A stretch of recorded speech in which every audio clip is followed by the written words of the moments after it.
Olá, tudo bem? Eu sou o Wagner, serei o professor aqui da disciplina Sistemas Operacionais. Pois bem, estamos numa situação um tanto quanto diferente, onde nenhum de nós já viveu, e por isso você está me vendo não no estúdio da Unicesumar. Você está me vendo aqui por essa plataforma, um vídeo gravado, onde a gente vai ter aqui o conteúdo do nosso material de sistemas operacionais. ah, E a gente vai dividir as nossas aulas aqui em 4 aulas, tá? Então a gente vai ver um período, em cada uma dessas aulas a gente vai ver o conteúdo que está ali no nosso material de estudo, tá? E hoje vai ser uma aula bem interessante, uma aula bem introdutória. Já na segunda aula a gente vai ter uma aula bem importante, a gente vai falar bastante sobre a parte de sistemas, da parte do sistema operacional, que fala sobre os processos, o gerenciamento de processo e como isso é um núcleo do sistema operacional, quanto isso nos ajuda. Você vai ver que o sistema operacional é o seu grande parceiro para várias partes, para criar um programa, para poder utilizar o computador de uma forma muito mais fácil. O sistema operacional é o software mais importante que você vai ter. Independente se você gosta ou não de Windows, se você gosta ou não de Linux, ou se você gosta ou não de outro sistema operacional, saiba que o sistema operacional é essa ferramenta tão importante que você usa, e sem ela você provavelmente seria teria muita dificuldade, e a informática provavelmente não estaria no patamar que a gente encontra ela hoje, tá? Vamos lá então?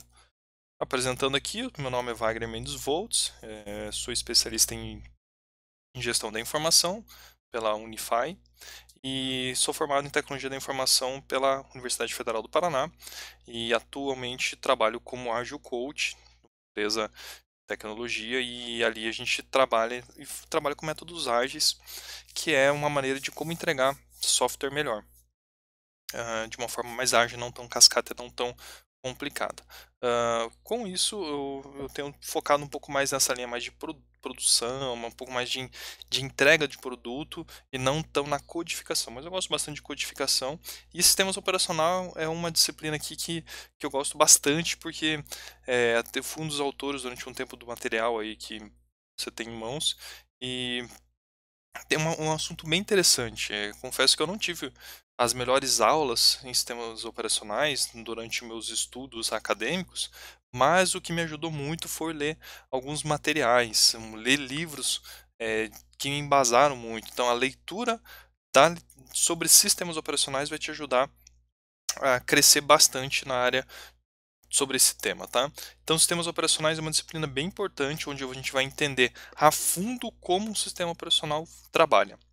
Essa disciplina não é focada em falar sobre sistema operacional A, B, C ou D. Então, a gente não vai ficar descendo tão na explicação do Windows, do Linux. A gente vai dar exemplos sobre isso. Eu vou dar alguns exemplos aqui que vão falar sobre aquele conteúdo. Eu vou dar exemplo no Windows, no Linux e assim por diante.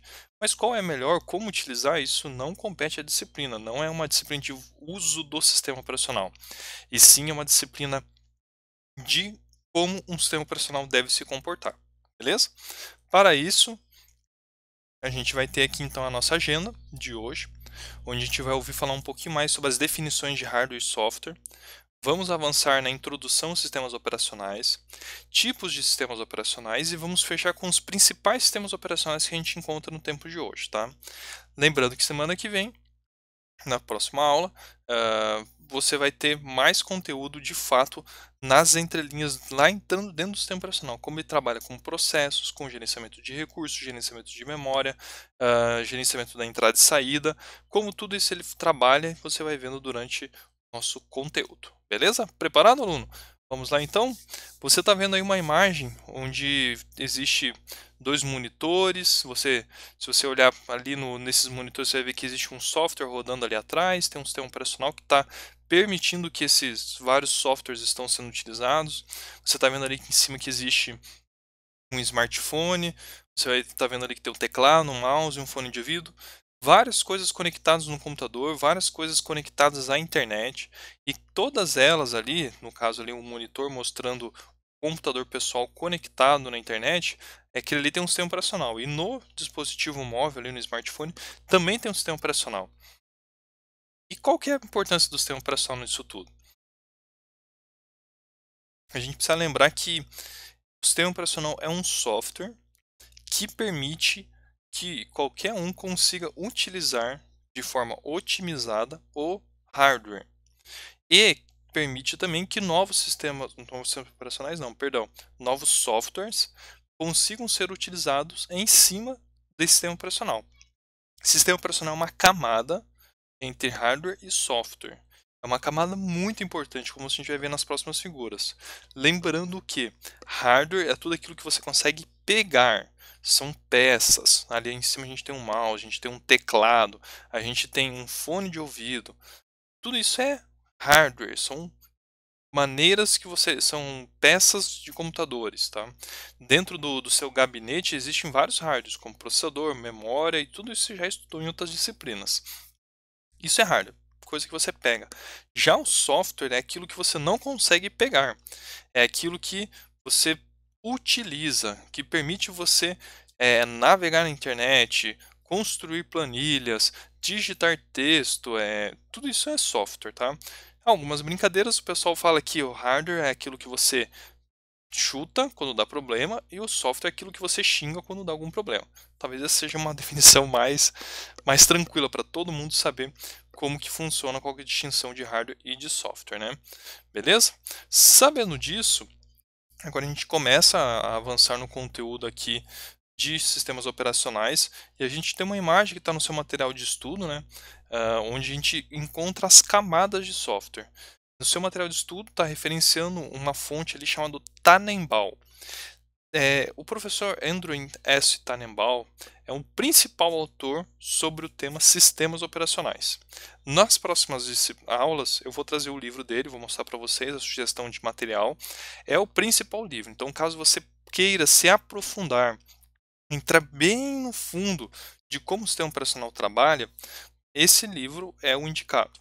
É o livro mais indicado no mundo acadêmico, mais aconselhado, porque ele é o mais completo de todos, tá? Então, fica a dica de você ler esse material, ele é bem completo, bem, bem, bem, às vezes tem algumas partes que é um pouco difícil de entender para quem está começando, assim. Então, fica a dica de talvez ler alguns dos materiais. Eu estou sugerindo sempre o livro do Tannenbaum, o livro do professor Silber Schwartz e também existe um professor chamado Maziero, que é o professor da Universidade Federal, até onde eu lembro, aqui no Paraná, e ele tem muito conteúdo, muito livro publicado de graça no site dele. Então, procure por Maziero, professor Maziero, Sistemas Operacionais, você vai encontrar esse material e você vai poder utilizar ele com frequência, tá? Mas voltando ao nosso material aqui, como é que funcionam as camadas de um software? Todo software ele tem um modo usuário, tá? E depois você tem o que a gente chama de o modo núcleo dele, né? Então o software, e aqui embaixo tem o hardware. Então aqui embaixo são as peças de computadores, processador, placa-mãe, dispositivo de entrada e saída, memória, tudo isso está aqui. Acima dele você tem uma camada de software, que conecta os demais softwares com o hardware é o nosso grande amigo sistema operacional. Já o sistema operacional ele trabalha no que a gente chama no modo núcleo.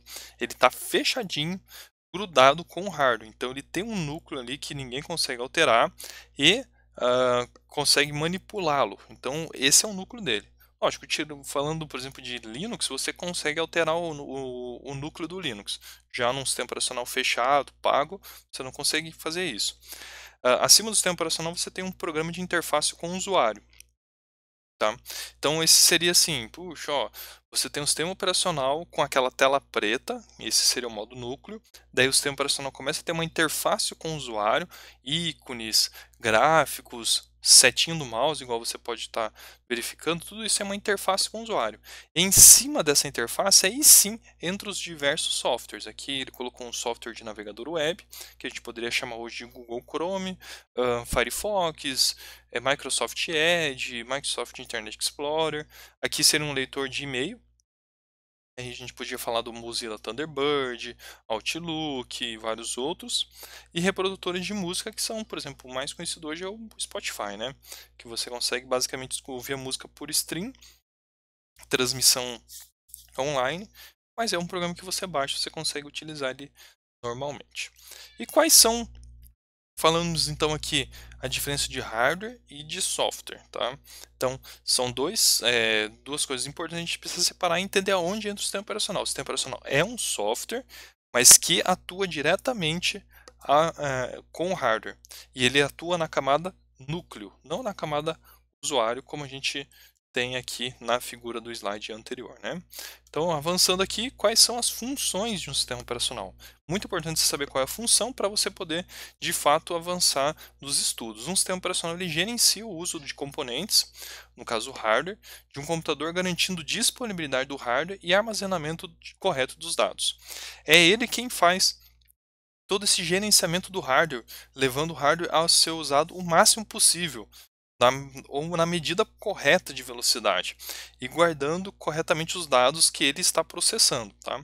Além disso, o sistema operacional ele fornece uma camada de abstração para a utilização e desenvolvimento de outros softwares.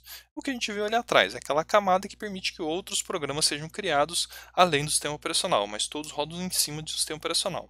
A outra função no hardware é fornecer uma interface de acesso para dispositivos, ah, no caso com tecnologias distintas como a USB e a IDE. Você sabe que o sistema operacional, ou melhor, o computador, ele é cheio de interfaces, cheio de conectores, como a USB, como a IDE, como diversos conectores. Isso tem que se comunicar com o próprio sistema operacional. E melhor, se comunicar com os demais softwares. Mas quem faz essa camada do meio? É o sistema operacional. Existe até uma pesquisa, já vou até falar um pouquinho do que você vai ver futuramente. Existe muita coisa que o sistema operacional carrega que ele não precisava carregar, é o tal dos drivers. Os drivers são meios de comunicação entre sistema operacional e hardware, e tem muito hardware, muito driver que a gente nunca usou, e talvez nunca vai usar, mas o sistema operacional precisa utilizar, precisa armazenar numa biblioteca, e aí cada vez mais a gente vê que os hardwares, ou melhor, os sistemas operacionais estão ficando maiores por causa da interface gráfica. Existe uma maior quantidade de dados ali de armazenamento. Então antes era, sei lá, 100 megas, 200 megas, 1 giga, hoje passa de 4 gigas facilmente uma instalação de um sistema operacional qualquer, né? Existe, lógico, sistemas operacionais mais enxutos que não vão ser tão pesados. Mas eles são geralmente pesados, por quê? Porque eles precisam de muitos dados para que uma USB, um conector IDE funcione normalmente. Então essas são as funções do sistema operacional. Tá? Essas funções são bem importantes você entender qual é a responsabilidade do sistema operacional. Como a gente viu ali atrás, são as três principais. E agora falando um pouquinho sobre a interface gráfica. O que tem a ver essa interface gráfica? O sistema operacional ele tem duas partes que ele se comunica com o usuário. Isso é uma interface gráfica. Essa interface gráfica pode ser do tipo shell, ou seja, uma tela preta, onde tem várias linhas de comando, que você vai digitando os comandos, e o sistema operacional vai devolvendo para você as instruções. No Linux vai ser o terminal, ou console, e no Microsoft Windows vai ser o MS-DOS, para quem conhece. Mas muitos usuários não gostam de usar uma tela preta, manipular esses comandos. Para isso, durante uma época, numa época só tinha essa visão shell. Até que o pessoal percebeu, puxa, queremos colocar os computadores sendo acessíveis e utilizados por várias empresas, várias pessoas. Para isso precisamos investir no que chamamos de um GUI, ou seja, um Graphical User Interface, uma tela de interface gráfica, onde o próprio usuário pudesse interagir, pudesse ter o que você está vendo na tela, tipo um mouse, e você pudesse ver o que o professor que está gravando aqui está mexendo. Olha, está fazendo um círculo na palavra GUI, talvez. Ó, estou mexendo em tal coisa. Você consegue pegar isso e transformar isso em algo que qualquer pessoa podia usar. Pôde usar ícones como se fosse de pastas, imagens, e tudo isso foi trazendo algo incrível. Hoje, se você está assistindo essa aula de forma online, é graças a uma interface gráfica, graças ao sistema operacional que pessoas foram pensando em ter um sistema operacional multimídia. Com isso, a interface gráfica permitiu que a própria informática decolasse, principalmente a microinformática, né? É muito importante entender isso. qual que é a sua preferência depende muito do sistema. Tem sistemas que não precisam ter interface gráfica. Tem sistemas operacionais que uma tela shell já resolve muito bem. Por exemplo, servidores que não precisam de muita interação com o ser humano. Você não precisa ter uma interface gráfica que vai consumir muitos gigabytes da sua unidade de armazenamento, que pode ser um SSD ou um disco rígido. O mais importante é você ter uma interface de manipulação, shell. Já no sistema de computador pessoal ou mobile, interface gráfica é essencial. Sem ela você não consegue fazer nada. Beleza? Falando agora um pouquinho aqui sobre a evolução dos computadores e sistemas operacionais. A gente divide essa evolução em 5 grandes etapas, tá? Grandes gerações, e elas fazem muito paralelo com o que a gente vê da história dos computadores. A história dos computadores tem a etapa 0, vai na primeira, segunda, terceira, quarta, quinta geração de computadores. Então são 6 gerações, a geração 0 e vai da primeira até a quinta geração. Já aqui nos sistemas operacionais, a gente tem uma evolução dividida em 5 grandes gerações. E cada uma delas existe uma grande evolução dentro do sistema operacional. Essa pesquisa aqui, esse material, a fonte é do professor Tannenbaum, no livro Sistemas Operacionais, como já foi mencionado anteriormente. Vamos lá então. Como é que são essas divisões de evoluções de sistemas operacionais? Nós temos a geração 0, a gente não tem sistema operacional na geração 0 dos computadores, porque era uma geração que era mecânica, não era digital. Com o surgimento dos computadores, da eletrônica, da questão de mover essa parte elétrica, assim, a gente começa a ter as gerações dos computadores. E aí, com a geração dos computadores, nós começamos a ter ou não um sistema operacional.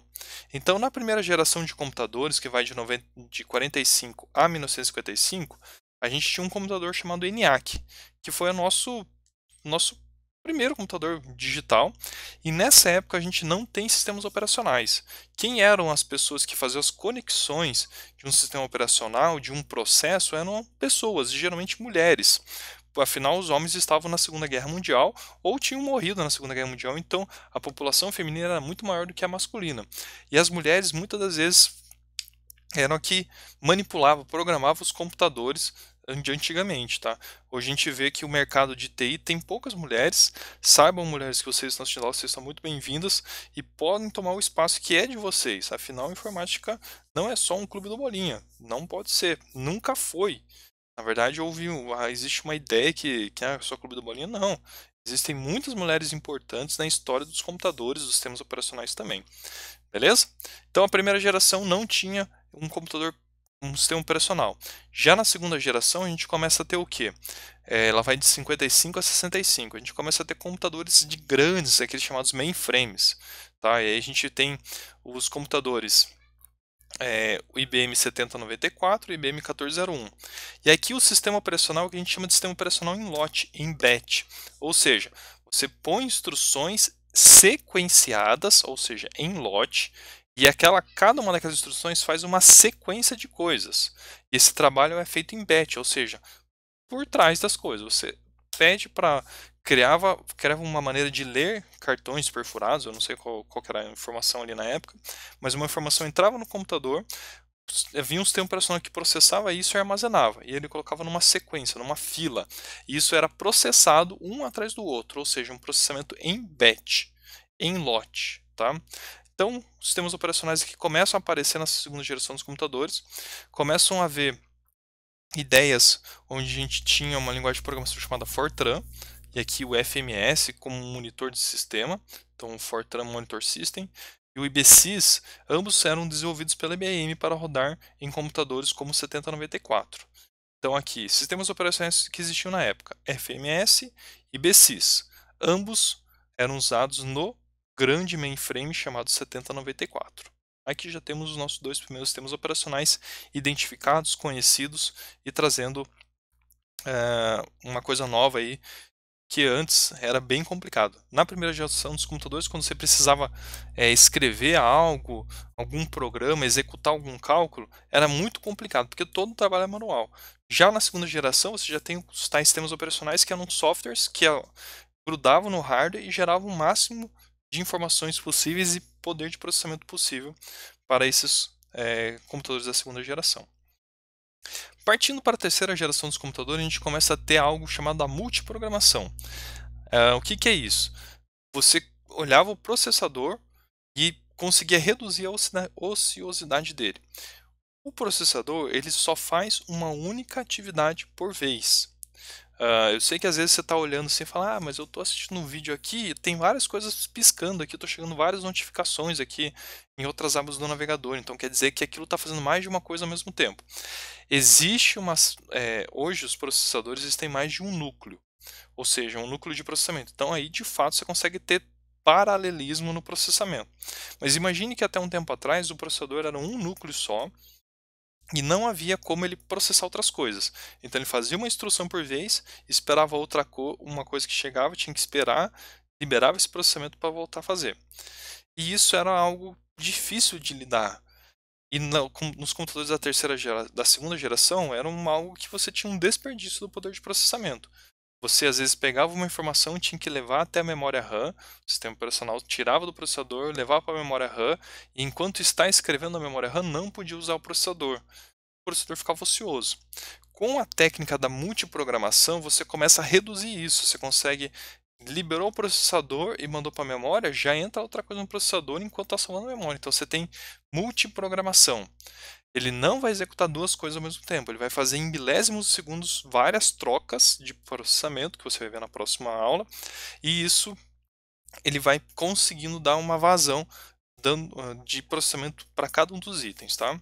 Uma outra coisa que apareceu nos computadores da terceira geração é o spool, ou seja, um job inicia automaticamente quando o outro é finalizado. O que é um job? Lembra que ela na segunda geração tinha os trabalhos em lote, né?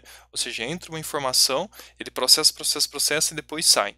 Só que naquela época tinha que alguém ficar olhando, ó, tá processando, parou.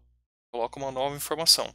Na terceira geração você já tem a técnica do spool, que é o seguinte: carrega várias informações, vários processamentos, ou seja, vários jobs, e eles vão estar trabalhando ali, um trabalha, esse um terminou, o outro já assume, de forma automática. Então, essa era uma técnica que apareceu na terceira geração. Aconteceu também a ideia do timeshare, ou seja, você melhora o tempo de resposta na terceira geração dos computadores, e em especial a gente tem os sistemas operacionais, o OS da IBM 360, né? E o Unix, nessa época começou a surgir o pai do Linux, tá?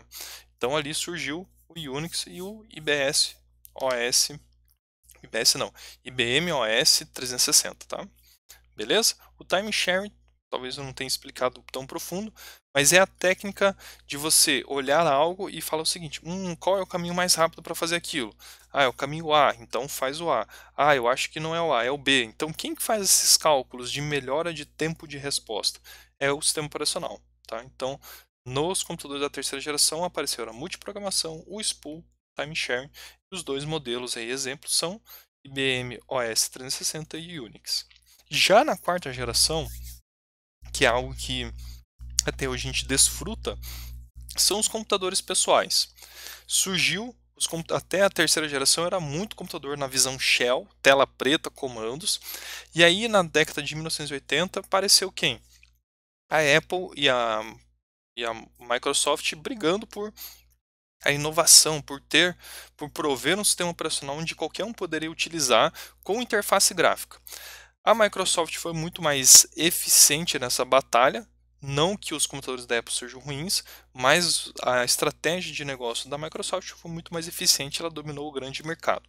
E aí as pessoas agora podiam ter seu computador em casa, até mesmo um notebook, que na época ali de 1980 era uma grande inovação, mas as pessoas tinham um computador pessoal em casa e elas podiam interagir com pastas, com ícones, com coisas que para elas eram muito familiares. E o sistema operacional foi importantíssimo nisso, em especial o sistema operacional Microsoft Windows, e também temos aqui o nosso grande e simpático amigo Apple, né? Então, a quarta geração dos computadores passa por isso. E para você entender bem essa situação, essa história, você precisa assistir esse vídeo chamado Piratas do Vale do Silício. Eu não sei se ele está disponível no Netflix, mas no YouTube eu tenho certeza que ele está na íntegra. Você pode assistir e você, na verdade, você deve assistir para você entender o que foi essa época entre Bill Gates, da Microsoft, e Steve Jobs, da Apple. Como que foi esse momento um tanto quanto diferente que impacta até hoje nas nossas vidas, tá? Então você como um profissional de TI, você precisa assistir esse filme que é muito indicado. Partindo para a última fase aqui da geração dos computadores, a gente encontra os computadores chamados invisíveis, ou nanocomputadores, que são hoje os smartphones, você tem tablets, você tem aparelhos minúsculos que têm processadores, você tem aparelhos como Raspberry Pi, que é do tamanho de um cartão de crédito, uma placa que você coloca o sistema operacional nela, Linux ou até mesmo Windows, e você consegue manipular. Mas um destaque aqui são os sistemas dos dispositivos móveis, né, os mobiles. É, E aí a gente tem o nosso simpático Android e o iPhone também é, como os principais aparelhos, né, com os seus devidos sistemas operacionais, trazendo aqui informações muito incríveis, diferentes. E antes, imagina o seguinte: lá na primeira geração não tinha computador nenhum. Segunda geração começa a ter sistemas operacionais. Perdão, na primeira geração você não tem computadores digitais, mas você não tem sistema operacional. Já na segunda geração você tem computadores gigantes que têm poucos sistemas operacionais, poucas oportunidades e várias coisas a ser melhorada. Na terceira geração os computadores já reduziram e surgem outros sistemas operacionais, incluindo o Linux, ou seja, algo que qualquer um podia utilizar, vender, mexer e trabalhar nele. Já na quarta geração, computadores que você pode levar para sua casa com um sistema operacional agradável. E na quinta geração, sistemas operacionais que estão na sua mão através de dispositivos que você usa diariamente. Tá? Fechamos aqui a nossa história dos computadores e começamos a avançar nos tipos de computadores, não, na história dos sistemas operacionais, avançamos aqui nos tipos de sistemas operacionais.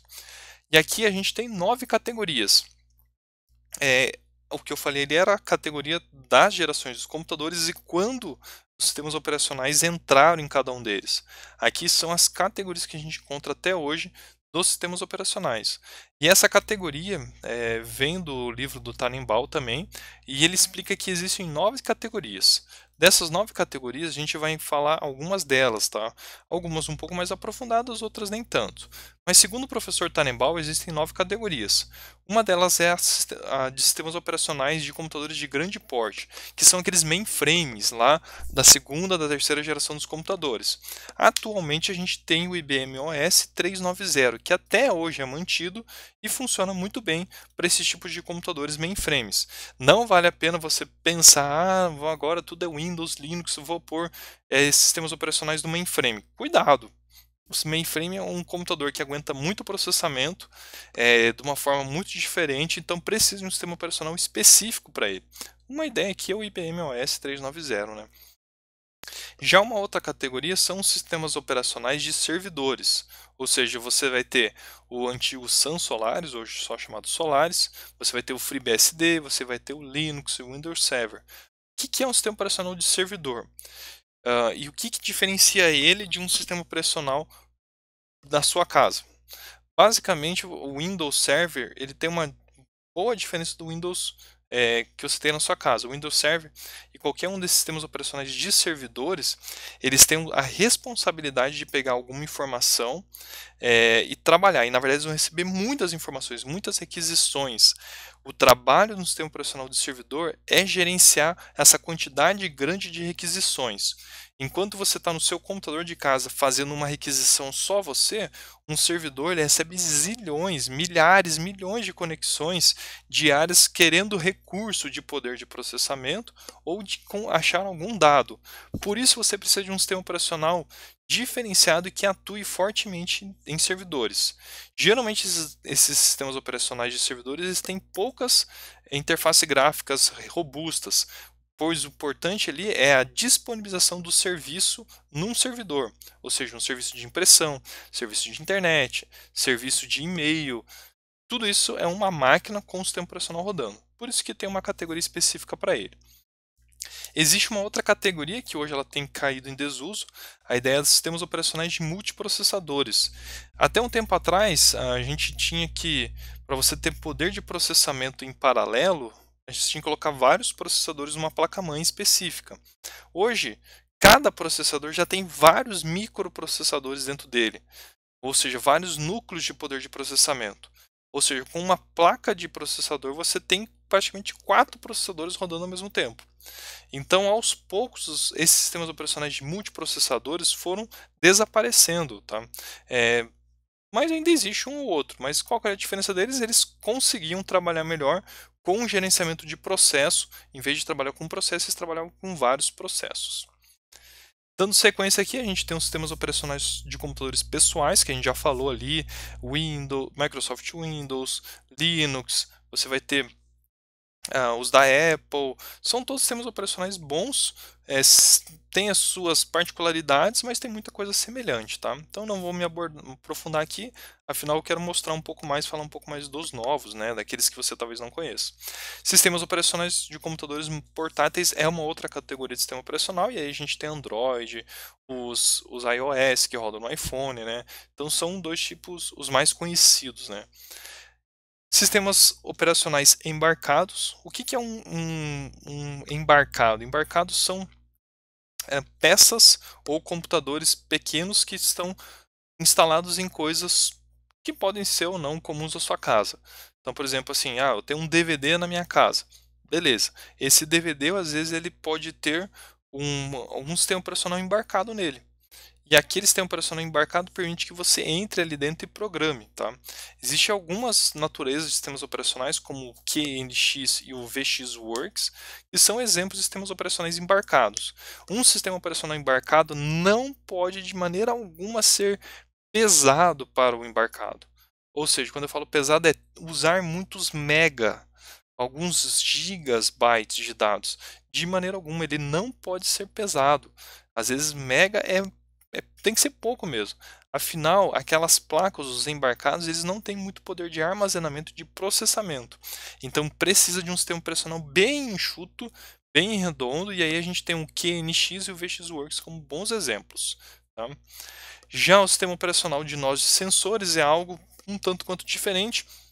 Não sei se você vai ter acesso, mas um exemplo aqui é o TinyOS.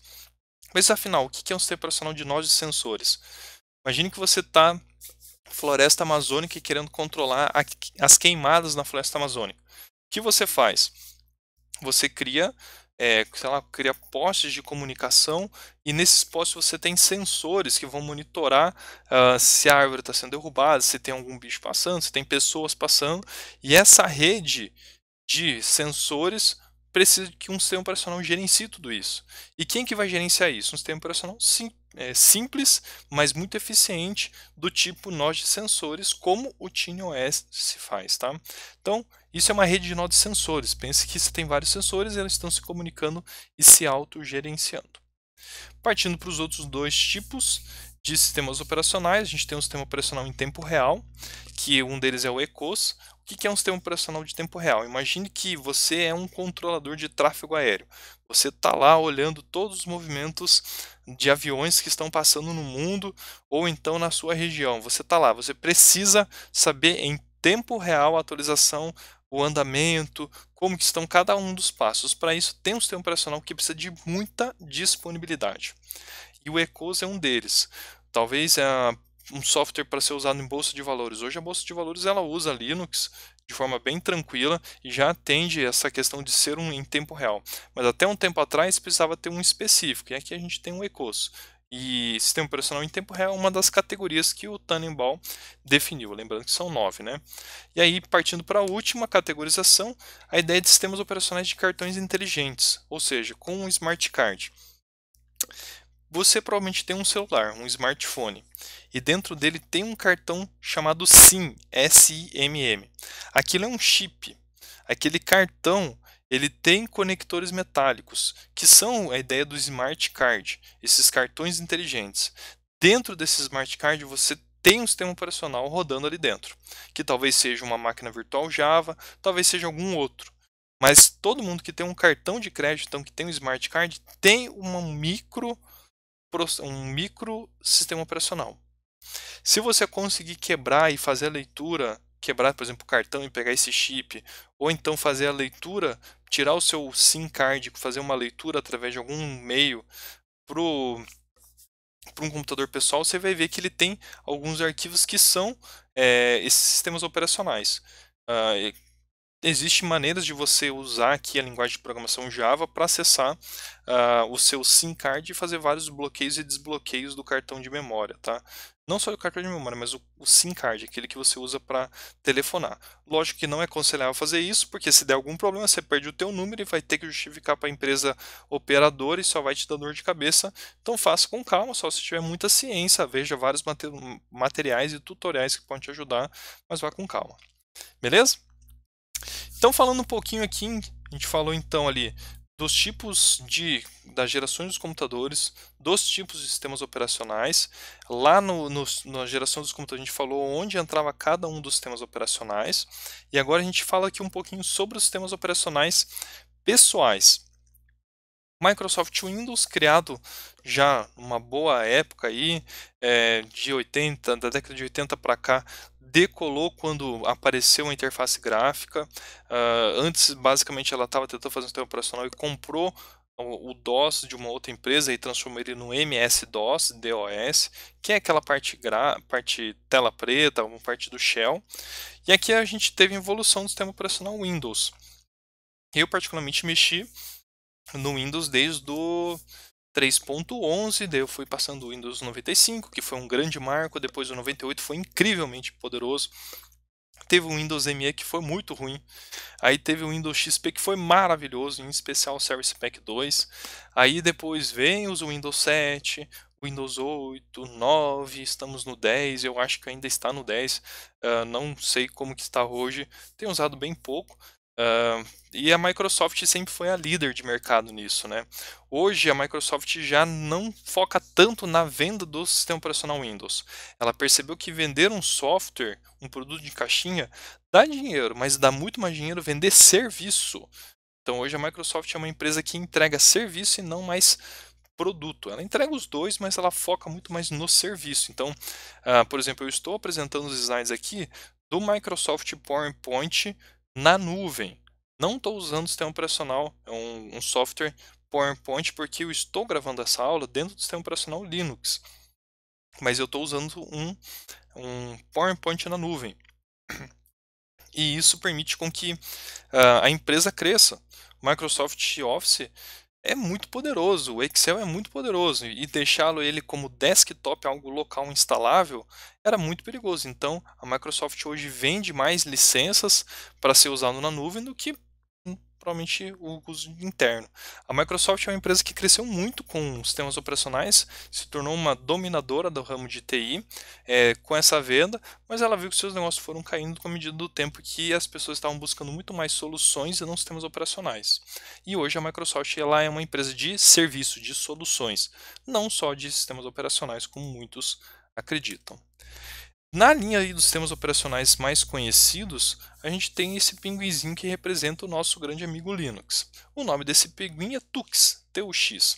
Ah, Microsoft, de um lado você tem a Microsoft, que tem um sistema operacional bom. Eu não acho o sistema operacional Microsoft tão ruim. Ele tem alguns problemas de gerenciamento que a gente vai ver durante as próximas aulas, mas o que faz dele um sucesso é a facilidade de uso dele. Qualquer pessoa que começa a mexer sabe que tem um botão iniciar, que tem pastinhos, tem que clicar com o botão direito, abre o navegador, então é muito fácil, ele tem sucesso no que ele faz. Às vezes dá uma outra tela azul, mas ultimamente tem sido bem raro com o Windows 10. Mudou muito, a plataforma evoluiu, cresceu, se tornou madura. Mas o Linux já tem essa maturidade faz um tempo. O Linux ele é o que a gente fala open source, ou seja, aberto, gratuito. Qualquer um pode alterar o código-fonte dele em benefício de si mesmo. E pode até mesmo fechar essa versão e criar o que a gente chama de distro ou distribuição. Você pode ter a distribuição própria. Eu poderia ter uma distribuição chamada Wagner e poder até cobrar sobre isso sem problemas, mas não faz nenhum sentido. No momento, por exemplo, eu uso aqui um Linux chamado Linux Mint. Gosto muito dele porque ele é leve, mais leve que o Ubuntu. Ele é da base do Ubuntu, que muitos de vocês já conhecem, já utilizaram o Linux Ubuntu. Não é ruim, mas eu acho o Linux Mint muito mais leve, tá? E ele me permite fazer tudo o que eu preciso fazer. Basicamente, hoje o que eu tudo uso está na cloud, então eu preciso de um navegador e um sistema operacional, né? Um outro sistema operacional muito bem conhecido aí de todos é o nosso grande amigo Android, que muitos falam que ele é da Google, mas na verdade ele é de um grupo de empresas chamado Open Handset Alliance, OHA. Esse OHA tem um participante muito ativo, que de fato aí é o Google, mas o sistema operacional Android ele pertence a esse grupo de empresas. Tá? Nesse grupo de empresas você tem criadores de peças, como até a própria Intel, você tem criadores de hardware, de dispositivos como a Samsung e várias outras, a Sony e várias outras empresas. Você tem as operadoras de telefonia, como a Telecom Itália, a TIM, né? E várias outras, como Telefônica, você tem a Vodafone e várias outras aí. Então é um grande grupo de empresas que mantém um sistema operacional mobile que vai crescendo gradativamente.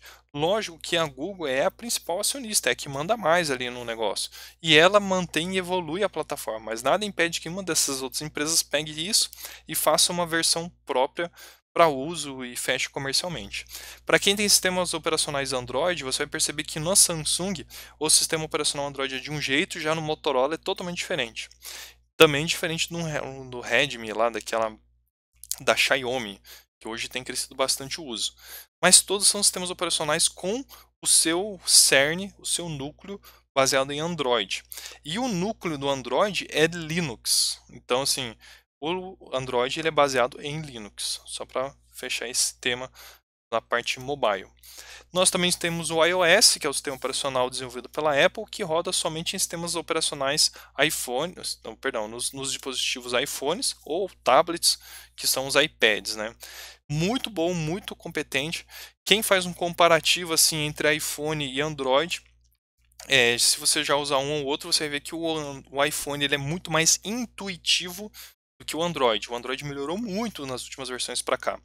Mas hoje de inovação, ah, não é tão interessante. Hoje o Android ali, ele traz mais inovações do que a Apple com o iOS. Talvez a gente percebeu uma grande queda nas inovações quando Steve Jobs faleceu. E aí houve uma queda, o sistema operacional ainda é bom, estável, muito estável, mas ele funciona e precisa de um iPhone, de um iPad, ele só funciona nesse mundo. Você não consegue trazer outras personalizações dentro dos sistemas operacionais. Legal, aluno? Bom, o que eu queria comentar com vocês era isso. Hoje a aula aqui é bem introdutória. A gente tem então as definições de hardware e software. A gente falou aqui, lembrando que o hardware é a parte que você chuta quando dá problema, o software é a parte que você xinga. Então, uma parte são programas, outras são peças. Hardware são peças, software são programas. A gente aprendeu que o sistema operacional é um software que roda em cima da camada de hardware e ele ajuda todos os demais softwares a poder fazer o melhor uso do seu trabalho. Então, o sistema operacional é um software importantíssimo. Você deve valorizar e não menosprezá-lo. Lembramos aqui que os sistemas operacionais eles podem ser acessados por duas maneiras: através de uma tela preta, toda escura, assim, através de comandos, que são Shell, uma interface gráfica chamada Shell, ou um Graphic Unit Interface, GUI.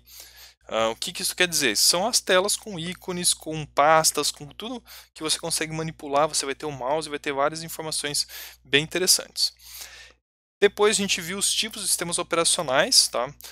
No caso a gente deu uma olhada lá nas gerações dos computadores, primeira, segunda, terceira, quarta e quinta, viu que na primeira geração não havia sistemas operacionais, na segunda, depois na segunda, na terceira, na quarta e na quinta gerações a gente tem vários sistemas operacionais. E conversamos um pouquinho sobre os sistemas operacionais, os principais, né? Microsoft Windows, falamos um pouquinho aqui do Linux, falamos um pouquinho do iPhone. Do iPhone não, o iPhone é o aparelho, do iOS ou iOS da Apple e do Android, tá? Que é, muitos vão sempre falar assim, o Android da Google, e de vez em quando talvez eu até erre aqui, mas quem na verdade é os donos do Android são um grupo de empresas chamado Open Handset Alliance. Beleza, aluno? Quero desejar a você ótimos estudos. Caso você tenha dúvidas, pode procurar aqui a instituição, que a gente vai respondendo na medida do possível. Obrigado pela sua participação, pelo seu foco aí na disciplina. A gente viu um tempo um tanto quanto especial, difícil, às vezes tenebroso, mas tenha fé, vai se cuidando, não saia de casa, foque nos seus estudos, no investimento da sua carreira, que você vai crescer logo logo. Um grande abraço e até a próxima aula.